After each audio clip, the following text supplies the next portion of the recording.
보면서 하나님 나라의 초월성 그리고 내재성에 대해서 살펴보았습니다. 지난주 했던 설교를 간단히 리뷰를 해보려고 해요. 하나님 나라의 초월성, 좀 어려운 표현이긴 하지만 초월적이다. 1차적인 의미는 무한하다라는 뜻이에요. 하나님이 우주보다 작다라면, 그리고 우주만 하다라면 이 고장난 우주를 하나님은 고치실 수 없으셨을 거예요. 그런데 하나님은 우주보다 더 크시고 우리의 지혜와 우리의 능력을 뛰어넘으신 그런 분이기 때문에 우리의 지식과 경험을 뛰어넘으시는 분이 곧 하나님이고 하나님 나라가 그렇다는 것입니다. 그렇다면 하나님 나라의 내재성이라는 말, 영어로는 immanence라고 표현을 하는데요. 내재, 안에, 내부에 존재한다. 그러니까 하나님 나라가 저 멀리 우주 바깥에 있는 게 아니라 우리가 살고 있는 이 세상 속에 함께 거하시고 있다라는 뜻이죠. 하나님이 이 세상의 외부에서 따로 떨어져서 혼자 유유하게 계신 분이 아니라 이 세상에서 우리와 함께 계시다라는 것입니다. 하나님이 우주 안에서 활동적으로 움직이고 계시며 우리의 삶 가운데 적극적으로 개입하고 계시다라는 게 하나님 나라의 내재성입니다. 그런데 그런 하나님이 초월적인 분으로 하늘에 계신 분일 뿐 아니라 우리와 지금 함께하고 계시고 우리 삶에 개입하시고 우리의 구원을 지금도 이루어 가신다는 것입니다. 여기서 지난주에 우리는 아버지라는 표현, 하늘에 계신 우리 아버지 할 때 아버지를 예수님이 쓰셨던 그 아람어의 표현으로 하면 아빠, A-B-B-A, 그 당시에도 아빠라고 발음한 거죠. 아빠. 한국 사람들에게는 이해가 잘 되죠. 하늘에 계신 우리 아빠. 그러니까 하나님께서 하늘에 계신 초월적인 존재이면서 우리 아빠로서 우리와 함께 우리의 삶에 영향을 주면서 사시는 분이라는 거죠. 제가 아빠라는 표현을 하면 정말 가끔 울컥해요. 저는 요즘에 너무 이게 유아 때문에 유아 때문에. 왜냐하면 그 유아가 정말 지 맘대로거든요. 도하고 달리 컨트롤이 안 돼요. 완전 자기 맘대로예요. 저는 잘 안 혼내죠. 저희 아내가 이제 하루에 3번 정도 진상을 피는데 마지막 3번째 진상, 씻기 전에, 잠들기 전에 3번째 진상이 제일 진상인데요. 그러면 엄마한테 혼나요. 그러면 보통 울고 막 아빠 방으로 울면서 달려와요. 그럼 제가 어떻게 하겠죠? 어이구 우리 딸내미 하면서 엉덩이 두드려주면 안고 안방으로 갑니다. 그게 저희 집의 리추얼이에요. 그 어떤 의식이에요. 매일 그래요. 그럼 안고 가서 엄마한테 왜 우리 딸 혼냈냐고. 제가 그럼 이렇게 또 그러면 저희 딸은 어떻게 하겠죠? 어떻게? 어깨뽕이 막 이렇게 올라와서 나 이런 사람이야. 엄마 혼내지 마. 나 아빠한테 이렇게 나 이런 사람이야. 이렇게 합니다. 그 하나님, 초월적인 하나님이 그런 아빠. 그렇게 우리의 삶의 모습이 유아 같잖아요. 지 맘대로 자기 맘대로 하고 자기 욕심대로 고백하지만 이스라엘 백성처럼 어떻게 자기 맘대로 살아가는 게 우리의 삶의 모습이잖아요. 근데 그런 우리를, 유아 같은 우리를 하나님께서 용납하시고 우리를 입양해 주셔서 자녀로 삼아 주시는 거죠. 하나님은 초월적이기도 하지만 그렇게 우리 안방에서도 거하시고 우리 집에도 거하시고 우리의 삶 속에 구석구석에서 내재한 분이라는 거죠. 제가 지난주에 그 하나님 나라의 초월성, 초월하는 분, 내재하는 분에 대해서 얘기했지만 또 하나님 나라의 특성에 대해서 어떤 특성에 대해서 얘기했죠? 하나님 나라가 예수의 재림과 함께 완성되지만 이미 이곳에서 시작이 되었다. 우리는 하나님 나라를 생각할 때 하나님 나라를 한 문장으로 표현한다면 하나님의 통치겠죠. 그리고 그 하나님 나라는 초월성과 내재성이라는 성격으로 우리는 설명할 수 있을 거예요. 초월하는 분, 그리고 내재하는 분. 우리의 생각을 뛰어넘으시는 분, 그렇지만 우리와 함께 하시는 분이 하나님이세요. 그런데 그 하나님 나라는 어떻게 미래에 예수께서 완성하실 하나님 나라인데 어떤 나라다? 이미 예수께서 2000년 전에 이 땅 가운데 씨앗으로 심겨 놓으신 그 나라죠. 마태복음 13장 보면 천국에 대한 비유가 나오죠. 밭에 심겨진 보화라고 표현하고 있습니다. 별볼이 없어 보이지만 시간이 지나면서 우리의 기대를 넘어서 열매를 맺는다는 것이죠. 그런 의미에서 우리는 미래에 완성될 하나님 나라를 기대하면서 하나님 나라의 현재를 지금 이곳에서 살아야 합니다. 이것이 바로 종말론적 신앙입니다. 여기까지가 지난주에 설교였어요. 그리고 오늘 10절 말씀과 11절 말씀, 나라가 임하시오며는 하나님 나라가 임하는 것을 우리가 구하는 기도입니다. 하나님 나라, 제가 자꾸 반복하는 이유는 우리는 금방 잊어버리기 때문입니다. 제가 노아 유아 보면서는, 유아가 BTS 지민이 오빠를 좋아하거든요. BTS 노래를 차에서 몇 번 들으면서 벌써 외웠어요. 몇 번 들었는데 깜짝깜짝 그 친구의 기억력에 놀라지만, 여기 계신 분들은 그런 세대가 아니시니까 얘기하는 저도 외우고 듣는 분들도 외울 겸해서 반복해서 저는 좀 얘기하는 걸 좋아합니다. 하나님 나라는 초월적이고 내재적이다. 우리의 생각을 뛰어넘으시고 우리의 삶 가운데서 어떻게 찾아와서 역사하신 나라가 하나님 나라다. 그리고 미래에 이루어질 나라이면서 현재에도 진행형의 나라라는 거죠. 그런 의미에서 10절 말씀, 나라가 임하시오면은 사실 주기도문 전체에서 가장 중요한 문장이에요. 하나님 나라가 이 땅에 임하기를 구한다는 뜻이죠. 네. 주기도문은 전체적으로 보면 7개의 청원으로 구성되어 있습니다. 청원, 어려운 말이죠. 간절한 요청이라고 할 수 있을 것 같아요. 탐원이라고도 표현할 수 있고요. 영어에서는 petition이라고 합니다. petition. 7개의 청원, 7개의 어떤 요청, 간절한 요청이 있습니다. 첫 번째 요청이 뭘까요? 아버지의 이름을 거룩하게 해주십시오. 우리 주기도문을 생각해보면 그렇게 용의를 받으시오며 이렇게 표현하고 있죠. 두 번째는 나라가 임하게 해주십시오. 오늘 나오는 그 두 번째 요청이고요. 세 번째는 뜻이 하늘에서 이루어진 것 같이 땅에서도 이루어지게 해주십시오가 세 번째 청원이에요. 세 번째 요청이에요. 우리 네 번째는 우리에게 일용할 양식을 주십시오. 오늘 본문이죠. 그리고 다섯 번째는 우리의 죄를 사해 주십시오. 여섯 번째는 시험에 들지 않게 해주십시오. 그리고 일곱 번째는 마지막으로 악에서 구해 주십시오. 주기도문은 이렇게 7개의 청원, 탄원으로 이루어져 있습니다. 이 중에서 가장 신학적으로 중요한 청원, 우리 계속 살펴봤듯이 오늘 본문에서 나오는 나라가 임하시오며 라는 청원이 신학적으로는 가장 중요한 청원입니다. 네. 우리가 가장 중요하다고 좀 전에 얘기한 그 10절에 하나님 나라가 임하게 해달라고 하는 청원, 나라가 임하시오며 라는 청원이 끝나면 바로 그 청원을 부연 설명하는 방식의 청원이 이루어집니다.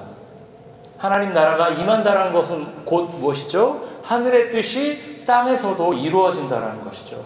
그런 의미에서 오늘 본문에서 다루어지는 나라가 임하시오며 뜻이 하늘에서 이루어진 것 같이 땅에서도 이루어지게 해달라는 것은 하나님 나라가 이 땅 가운데 임하기를 원하는 하나의 기도문으로도 볼 수 있습니다. 그리고 오늘 우리는 그 네 번째 청원에 대해서 주로 얘기를 해보려고 해요. 네 번째 청원. 네 번째 청원 뭐죠? 우리에게 일용할 양식을 달라는 이야기입니다. 우리가 주기도문 할 때마다 근데 참 이 개역개정판에 그 번역이 참 까다롭게 돼 있어요. 여러분, 한 글자도 토시까지 조사까지 안 틀리게 이 주기도문을 개역개정판 기준으로 쓰는 것을 지금부터 제가 10분간 드릴 테니까 종이를 나눠드리니까 한번 써보세요 하고 테스트를 하면 몇 분이 정확하게 맞출까요? 제가 보기에는 10% 쉽지 않을 거예요. 않을 것 같아요. 하옵시고 해시오며 막 이런 정말 난해한 그런 일용할 양식을 주시옵고 일용할 양식을 주세요. 정말 주세요. 이렇게 표현하면 너무 좋았을 거를 주시옵고가 그러면 주면 좋고 뭐 이런 뜻인가? 라고 얘기할 수 있지만 이거 강력한 탄원이에요. 꼭 주세요라는 거예요. 오늘 우리에게 먹을 거를 꼭 주세요라는 얘기입니다. 네 번째 청원부터, 네 번째 청원은 뭐죠? 오늘 다루는 중요한 청원, 일용할 양식을 주시옵고, 그러면 다섯 번째는 죄를 사해 주시고, 여섯 번째는 시험에 들지 않게 하고, 마지막 일곱 번째는 악에서 구해달라. 요거는 사실 하나님 나라가 임하시오며라는 그 청원 다음에 하나님 나라가 구체적으로 실현되는 장면을 묘사하는 거예요. 그러니까 구체적으로 하나님 나라가 이 땅 가운데 완전하게 실현된다라면 일용할 양식이 없는 사람은 존재하지 않는 거죠. 시험에 드는 백성도 없는 거예요. 우리는 악을 행하지도 않는 거예요. 나라가 임하시오며라는 대전제를 깔고 그러면 그 사람들은 어떻게 기도해야 되는가, 무엇을 구해야 하는가, 그리고 그 기도는 어떻게 이루어질까를 오늘 우리에게 일용할 양식을 주시옵고라는 장면을 통해서 살펴보도록 하겠습니다. 일용할 양식에 대한 청원은 구약 성경의 한 대목을 생각나게 합니다. 일용할 양식 그러면 딱 떠오르는 본문이 하나 딱 스쳐 지나가는 분이 있으시면 성경 많이 읽으신 분일 것 같아요. 바로 생각이 나는 장면이 출애굽기 16장의 만나 이야기입니다. 제가 왜 그런 말씀 드린지 뭐 이해하신 분들도 계실 텐데요. 16장 4절 제가 읽어보겠습니다. 그때 여호와께서 모세에게 이르시되 보라 내가 너희를 위하여 하늘에서 양식을 비같이 내리니 백성이 나가서 일용할 것을 날마다 거둘 것이라. 네, 출애굽기 16장에서 만나를 하루 분량 이상으로 거두면 어떻게 되죠? 벌레가 생기고 만나가 썩게 됩니다. 여호와께서는 욕심을 부리지 말고 그날 하나님께 의지하는 삶을 살라고 출애굽기 16장에서 말하고 있습니다. 그런데 당시 몇몇 이스라엘 백성들은 하나님의 말씀을 듣지 않았습니다. 어떻게 했죠? 왕창 거두었습니다. 내일 없을지도 몰라. 다른 사람들이 더 많이 거둬서 내 몫이 없을지도 몰라. 그렇게 생각해서 더 거둡니다. 어떻게 되죠? 벌레가 생기고 썩습니다. 구약성경을 읽다 보면, 출애굽기 가는 거 읽다 보면, 이 사람들 진짜 좀 너무한 거 아니야? 라는 생각을 좀 많이 했어요. 하나님이 그렇게 인도해 주셨는데도 어떻게 해요? 또 뒤집고 하나님 말씀 반역하고 이런 일들이 계속 벌어지죠. 그런데 우리가 출애굽기 16장의 현장 속으로 들어갔다고 한번 생각을 해보면 좋겠습니다. 네. 쉽게 영화 보시면 옛날 그 장면 쫙 떠오르시면서 당시 이스라엘 백성들은 그 출애굽기 16장을 경험할 때 신광야라는 현장에 있었습니다. 그리고 애굽에서 나온 지 한 달 되던 시점이었어요. 한 달이 조금 넘어가던 시점이었어요. 그때는 홍해의 기적에 대한 감격이 잊혀지고 이스라엘 백성들 사이에 원망이 싹트던 시기였습니다. 처음에 홍해의 기적을 경험했을 때 얼마나 환희에 찼을까요? 마라나타 주 예수여 오시옵소서 막 이런 찬양하면서 행진했을 거예요. 광야를 행진했을 거예요. 주님께서 우리와 함께 하신다. 그런데 한 달을 걷는데 여전히 광야예요. 그때 이스라엘 백성들은 모세에게 원망합니다. 우리가 애굽에 있었으면 고기 가마 옆에서 고기도 먹고 떨어지는 고기도 먹고 떡도 충분히 배부르게 먹었을 텐데 우리가 몸은 고됐지만 밥은 충분히 먹었을 텐데 너희들이 모세와 아론이 우리를 꼬드겨서 우리가 굶어 죽게 생겼다 이렇게 불평을 하죠. 그때 여호와께서 날마다 너희에게 만나를 먹을 것이다. 걱정하지 마라. 매일 하루 먹을 만큼의 만나를 구해서 먹어라. 이렇게 대답을 합니다. 지금 우리 시점에서는 이스라엘 백성들이 이해가 안 될 수도 있겠지만 당시 이스라엘 백성들은 절박한 상황이었습니다. 광야는 기본적으로 먹을 거리가 충분하지 않은 공간이었어요. 그곳에서 한 달 이상 걸으면서 여정을 이용하는 것은 굉장히 힘든 일이었습니다. 산티아고 그 순례길 이런 거 걸으신 분도 계신 걸로 알고 있는데 일주일만 걸어도 몸이 너무 힘들잖아요. 근데 그래도 충분히 쉴 수 있는 공간이 주어지잖아요. 중간에 쉘터도 있고 먹을 것도 먹고. 이 공간은 그런 곳이 아니었습니다. 광야는. 네. 지금 우리야 집에 냉장고 있죠? 필요하면 언제든지 마트에 가서 먹을 것들을 사와서 냉장고를 채울 수 있습니다. 그때는 절대 그럴 상황이 아니었습니다. 탤런트 김수미 씨, 일용엄니, 그분은 집에 냉장고가 14대래요. 네, 그걸 꽉 채워놓고 산대요. 근데 제가 감동했던 거, 그거를 음식을 엄청나게 해서 계속 다른 사람 초대하고 갖다 배달해주고 그게 그분의 거의 잡처럼 산다고 하더라고요. 어렸을 때 8살 때 어머니가 돌아가셔서 어머니 그 먹었던 음식을 계속 자기가 구현하려고 노력했대요. 8살 때까지 기억을 갖고 그러면 음식을 잘하게 된 거예요. 그러면서 이제 그 엄마의 그 손놀림이 필요한 사람들에게 이렇게 주기로 했대요. 그럼 돈도 많은 탤런트니까 충분히 그렇게 집도 넓으니까 했겠죠. 되게 감동이 되더라고요, 나는. 우리는 그렇게 살 수 있어요. 14대는 못하겠지만 한두 대씩은 다 집에 냉장고를 놓고 그렇게 필요하면 마트에 사서 먹고 삽니다. 그렇지만 광야의 이스라엘 백성들 그렇게 할 수 없었던 사람입니다. 당일 먹거리가 구해지지 않으면 어떻게 되는 거죠? 굶는 거예요. 그날은 가족들이 굶는 거예요. 그리고 굶는 날이 며칠 지속되면 어떻게 되죠? 가족들 중에 누군가는 병이 걸릴 수도 있고 그런 사람들 중에는 죽을 수도 있는 거죠. 그런 상황에서 제가 아빠였다라면 어떻게 했을까요? 만나를 더 쟁여놨을 것 같아요. 저도. 제가 이걸 조금 감정이입해서 들여다보니까 내가 그때 하나님을 신뢰합니다. 저는 의지합니다. 그러면서 어떻게 그 하루 만에 안 했을 것 같아요. 저도 이렇게 딴 주머니 챙기면서 그래 몰라. 어떻게 될지 다른 애들이 더 많이 가져갈 수 있어. 이렇게 했을 것 같아요. 오늘 우리는 오늘의 일용할 양식을 구하는 기도를 통해서 전 2가지의 삶의 태도를 비교해 보려고 합니다. 주보 보시면 딱 2가지 비교하고 있어요. 첫째는 나의 삶을 전적으로 나 혼자 책임지고 내가 나에게 의존하면서 살겠다라는 삶의 태도입니다. 우리의 마음속에는 내 힘으로 나의 안전을 확보하겠다는 마음이 가득해요. 그게 우리가 살고 있는 시대의 아주 주류적인 정서입니다. 그래서 돈과 힘과 명예를 가진 사람들은 겉으로는 그렇지 않은 척하면서 너무 이렇게 티내면 좀 촌스러우니까 아닌 것 같으면서도 아닌 척하면서 그래도 내가 연봉이 얼마인데, 내가 대학을 어디 나왔는데, 내가 지금 어떤 소셜 포지션인데, 이런 생각을 하면서 내가 얼마나 좋은 집에 사는데, 이런 생각을 마음속으로 하면서 살아갑니다. 이런 마음이 우리 안에 가득합니다. 이게 우리 시대에 그냥 주류적인 누구에게나 있는 뭐 개인을 비난하는 게 아니라 우리 모두의 정서입니다. 우리가 하나님을 의지한다고 하지만 이런 삶은 스스로를 과하게 의지하는 삶이에요. 이런 삶은 겉으로는 아닌 것처럼 말하지만 서로를 끊임없이 비교하면서 때로는 우월감을 느끼고 때로는 열등감을 느끼며 살아가는 삶입니다. 제가 여기 밴쿠버에 7년 반 전에 왔을 때 저의 절친한 친구가 예일대 앞에 살았었어요. 그래서 동부에 가서 만나고 그 친구 거기서 포닥을 하는 중이었는데 만났습니다. 되게 예일 너무 아름답더라고요. 고풍스럽고 그 동네도 아름답고, 그 동네 이름을 까먹었는데 지금 어쨌든 너무 아름다웠어요. 사진도 찍고 거기 신학대학 가서 뭐 이렇게 뭐 강의실도 보고 되게 좋았어요.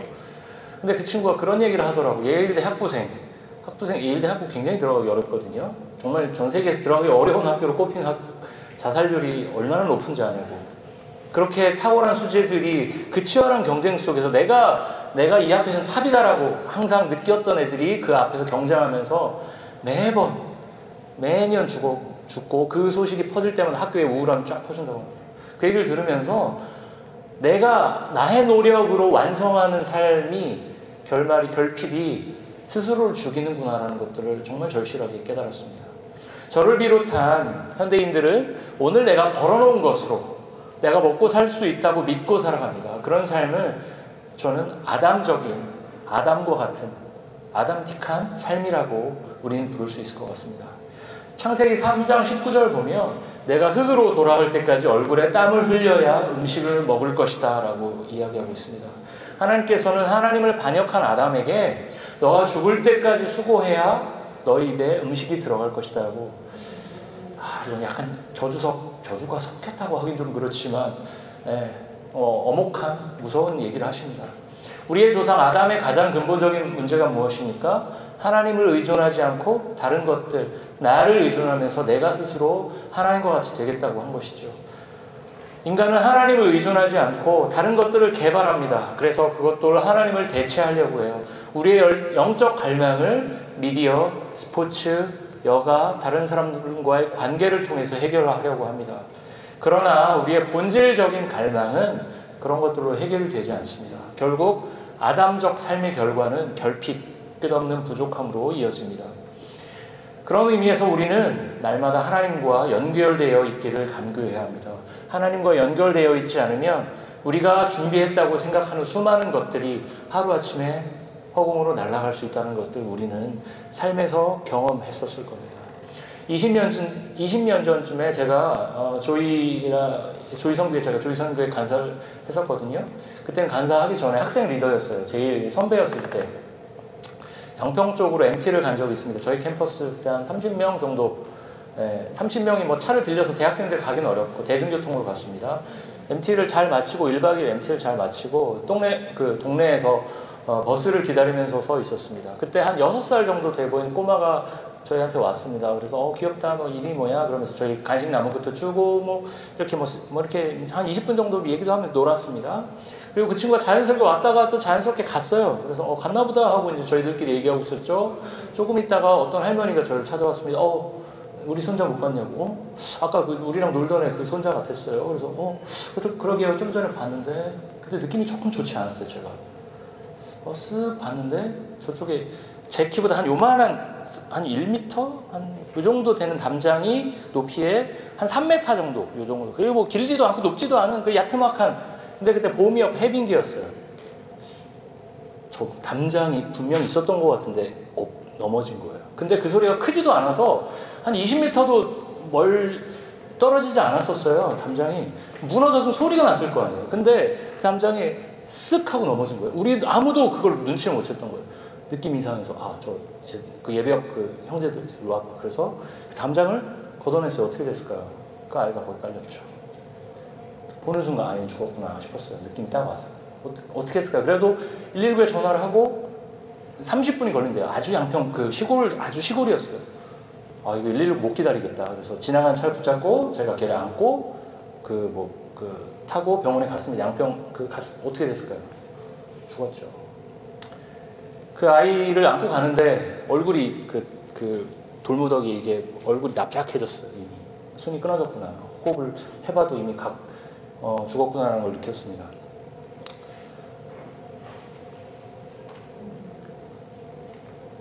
좀 전까지 우리랑 간식을 나눠 먹고 좀 전까지 우리랑 호흡을 하고 이름은 지금 기억이 안 나는데 함께 대화를 나눴던 친구가 그 아무것도 아닌 요 담장 성인이었으면 죽을 게 아니었죠. 그냥 다치고 말았을 일인데 조그만 아이였기 때문에 그 자리에서 즉사고 우리의 삶에서 우리가 우리의 삶을 모두 다 책임질 수 있을 것 같고 우리의 노력으로 내가 지금 갖고 있는 것을 다 소유하는 것처럼 우리는 삽니다. 내가 열심히 공부해서 난 좋은 대학을 갔고 내가 열심히 노력해서 돈을 벌었고 난 그래서 이 모든 것을 이뤘어. 내가 다 컨트롤할 수 있어 라는 게 이 세상이 우리에게 주는 메시지입니다. 그렇지만 우리는 코비드를 아주 진하게 겪었고 지금도 겪고 있습니다. 인간이 우리의 삶을 다 컨트롤할 수 없고 우리는 굉장히 수동적인 존재일 수밖에 없다. 우리는 하나님과 연결될 수밖에 없는 존재구나라는 것들을 우리는 이 코비드 시대를 통해서 우리는 깨달았습니다. 우리는 우리의 삶을 다 컨트롤할 수 있을 것 같아요. 나는 내가 노력해서 다 이루었어 라고 생각하지만 하나님의 개입 없이는 그 어떤 것도 이루어질 수가 없습니다.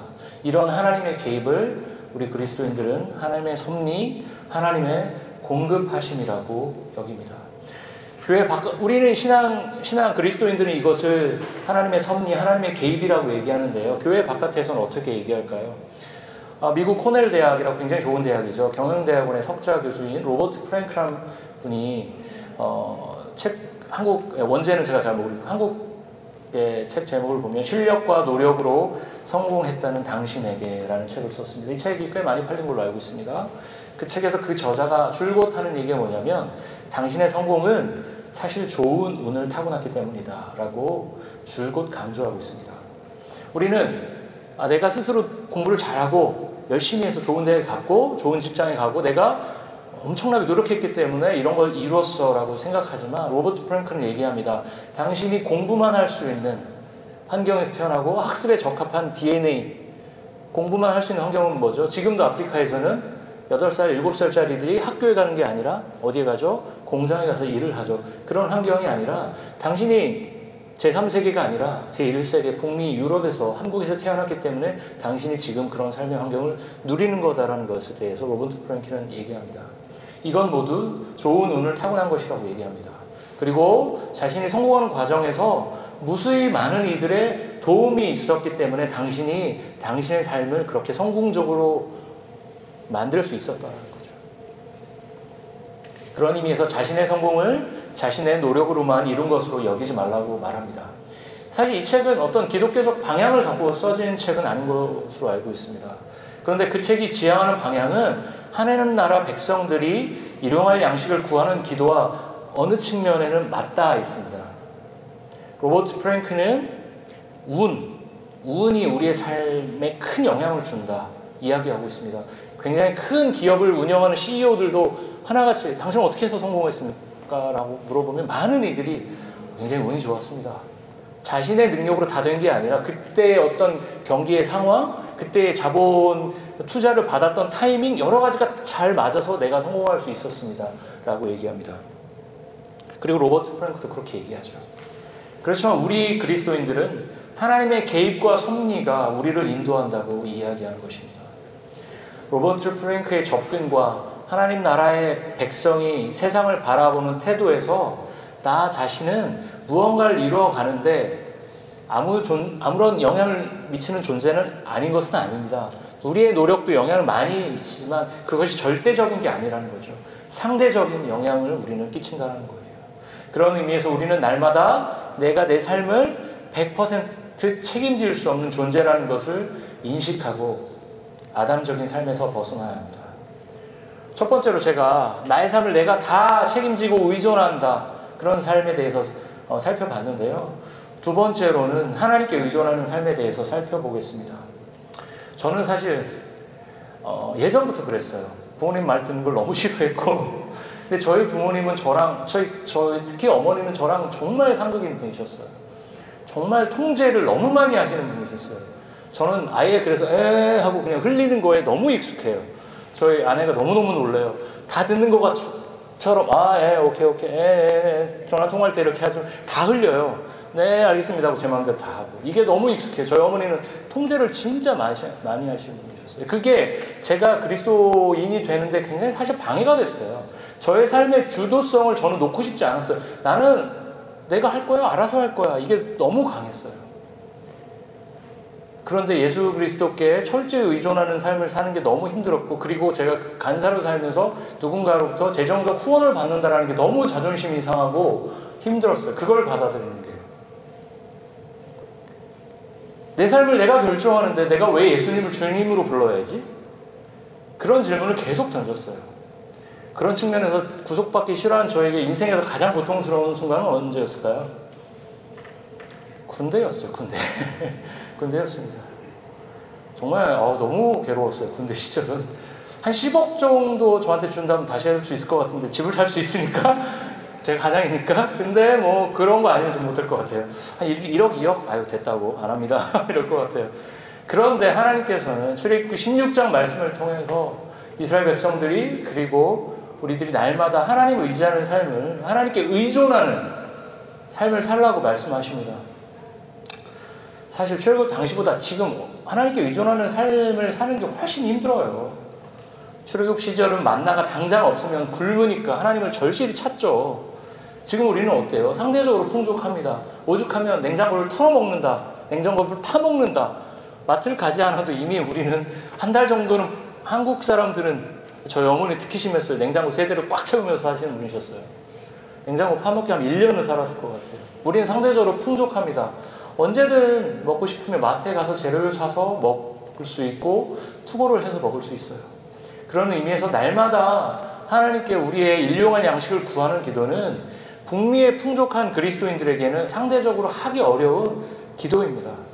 우리는 절대 빈곤으로 살아가지 않기 때문에 하루 먹을 거리를 달라는 이 기도가 굉장히 어색해요.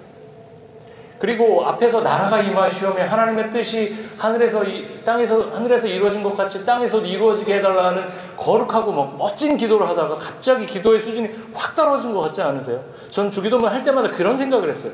갑자기 멋있는 나라가 임하시며, 제가 약간 그 하나님 나라에 대한 추상적 이런 개념을 좋아하나 봐. 임하시며 하다가 일용할 양식을 주시고, 약간 기도의 수준이 떨어지는 것 같고. 그렇지만 우리는 기억해야 합니다. 우리가 일용할 양식을 달라고 하는 기도는 내가 번 돈으로 자신을 보호하겠다, 내 왕국을 쌓겠다라는 생각을 버리는 기도입니다. 우리가 쌓아놓은 직업적 전문성, 여유 있는 잔고가 우리를 증명하고 지키는 게 아니라, 날마다 하나님께서 우리를 지키시고 우리의 필요를 공급하시기 때문에 내가 지금 살아갈 수 있다. 그게 우리가 오늘 하는 기도, 우리의 일용할 양식을 구하는 기도의 핵심입니다. 하나님께 철저히 의존하는 하나님 나라 백성의 삶이 우리 삶의 주체성을 모두 내려놓고 그냥 하나님께 수동적으로 의존만 하는, 무의도식하는 그런 삶은 아닙니다. 우리는 열심히 돈을 벌어야겠죠. 우리가 상대적으로 부유한 환경에 살아가는 게 죄가 결코 아닙니다. 열심히 벌고 넓은 집에 살았으면 좋겠어. 저는 여기 계신 성도님들이 진짜 다 넓은 집에 사셨으면 좋겠고 여유있게 사셨으면 좋겠습니다. 우리는 구원받은 백성이니까 적당히 게으르게 사는 게 하나님께서 원하시는 삶이 아닙니다. 제가 간사할 때 제가 후배들 모질게 조금 혼낼 때가 있었어요. 좀 게을러진다 싶을 때, 저도 게으른데 혼낼 입장은 아니지만, 못지않게 게으르지만 간사의 삶이 그랬어요. 간사는 어떤 존재론적으로, 어려운 얘기를 하면 그 존재론적 만족, 내가 캠퍼스를 지켰어라는 이유만으로 아유 고생 많네. 그러니까 어떤 비판적 평가를 잘 받지 않아요. 학생 수가 확 늘지 않아도 그래도 거기 지키는 것만으로도 훌륭해. 그런 존재는 그래. 그럼에도 불구하고 나는 이 대학생 사역에 나를 헌신했어라는 어떤 존재론적 만족에 만족하기 쉬운 직종이 선교단지 간사였어요. 그래서 제가 후배들한테 우리 그렇게 살지 말자. 우리가 후원금이 얼마 안 되더라도 그렇게 살지 말자라고 제가 끊임없이 주장했었습니다. 제가 그리스도인들이 그렇게 살기 쉬워요. 그리스도인들의 좀 이런 얘기가 좀 까칠하게 들을 수 있지만 기독 NGO가 일반 NGO보다 훨씬 회의하는 방식이나 어떤 이 경쟁력이나 훨씬 떨어집니다. 굉장히 아마추어적이에요. 기독인들이 하는 방식이. 교회가 회사보다 우리가 돈을 비즈니스에서 프로핏을 내야 되는 그 어떤 우리에게 어떤 미션이 덜하기 때문에 그럴 수도 있지만 은혜로 넘어가는 경우도 많고 우리는 그걸 뭉갤 때가 또 많아요. 그렇지만 그건 주님께서 우리에게 원하시는 삶이 아닙니다. 최선을 다해서 우리의 삶의 형편을 뛰어넘고 우리의 능력을 우리에게 주어진 달란트 이상으로 뛰어넘고 최선을 다해서 사는 삶, 그것이 그리스도인다운 삶일 거예요. 각자의 삶을 꾸리기 위해서 최선을 다해야 합니다. 그리고 우리의 최선의 삶을 다해서 우리에게 주어진 것에 감사해야 됩니다. 그리고 우리가 가진 것들을 절대적인 가치로 여기지 않고 늘 상대화하면서 이게 나의 삶을 표현하는 절대적인 게 아니에요. 우리가 돈이 많고 우리가 많이 배우고 우리가 소셜 포지션이 높은 게 우리를 설명하는 전부가 돼서도 안 되고 절대적인 조건이 되어서도 안 됩니다. 제가 그래서 조이 간사들에게 그런 얘기를 했었습니다. 당신을 설명할 때 조이 간사가 당신의 전부가 돼서는 안 된다. 분리해야 된다. 제가 지금 전도사로 살고 있지만 이게 저의 삶의 전부가 되어서는 안 된다. 우리는 분리해야 된다. 그렇지 않으면 이게 무너졌을 때 우리는 우리의 모든 것을 잃게 되는 거죠. 우리가 가진 것들을 절대적인 가치로 여기지 않고 늘 상대하면서 다른 이들과 나눌 준비를 해야 됩니다. 오늘 11절에서 일용할 양식을 구하는 기도를 할 때 거기에 그 영어 성경을 보면 그리고 헬라어 성경을 보면 오늘 우리에게 우리의 일용할 양식을 주시옵고라고 번역을 해보면 그렇게 서술이 되어 있어요. 우리에게 우리의 양식은 나 개인의 것이 아니라 우리의 양식이라는 거예요. 그래서 우리가 열심히 번 것은 나의 양식뿐만 아니라 우리의 양식이라는 거예요. 그렇기 때문에 나의 절대적인 가치가 될 수 없는 거죠. 우리의 가치가 우리의 양식인 거예요. 그래서 늘 우리가 가진 것들이 다른 이들에게 나누어질 수 있는 상대적인 가치로 우리의 재물과 우리의 어떤 소유가 그렇게 표현이 되어야 합니다. 네, 제가 유수들에게 5년간 설교하면서 계속 이런 얘기를 했어요. 적당히 게으르게 살지 말고 성실하게 살아라. 그리고 성실하게 산 것을 통해서 하나님께서 우리에게 많이 부어주시면 그것을 감사하게 여기고 충분히 누려라. 그리고 그 부유함을 혼자 누리지 말고 끊임없이 다른 이들과 나누어라. 너에게 넓은 공간이 주어지면 그 공간을 자신만의 공간으로 여기지 말고 틈나는 대로 쉐어하고 함께 기뻐해라. 그게 우리에게 주신 하나님의 부르심이다. 이렇게 사는 것은 날마다 일용할 양식을 구하면서 하나님께서 우리를 책임지신다는 것을 믿고 나에게 주어진 것을 끊임없이 상대화하면서 살아가는 사람들의 삶의 방식입니다. 이제 말씀을 마칠게요. 우리에겐 두 가지 삶의 방식이 있습니다. 첫째는 나에게 주어진 것을 나의 노력의 결과로 여기고 그러면서 끊임없이 나만을 의존합니다. 나를 위해서만 사는 삶의 방식이 있습니다. 두 번째는 내가 성실하게 살면서 쌓은 여러 결과들이 나의 노력으로만 된 것이 아니라는 것을 계속 인정해야 합니다. 이것을 끊임없이 우리가 복귀하고 되돌이키지 않으면 그건 내가 다 했는데 라고 생각하기 쉽습니다. 그게 우리의 죄성입니다. 그래서 이런 삶은 세상을 내가 성실하게 살면서 쌓은 여러 그것들을 나의 것으로만 돌리지 않고 하나님의 공급하심으로 여기면서 다른 이들과 끊임없이 주변을 둘러보며 내가 도울 사람이 있는지 없는지를 찾는 삶, 그것이 일용할 양식을 매일 구하는 사람의 삶의 태도입니다. 이 두 가지 삶 중에서 날마다 일용할 양식을 하나님께 구하며 하나님의 섭리에 감사해야 하며 늘 주변을 둘러보시면서 살아가시는 여러분 되시기를 소망합니다. 네, 말씀을 마치도록 하겠습니다.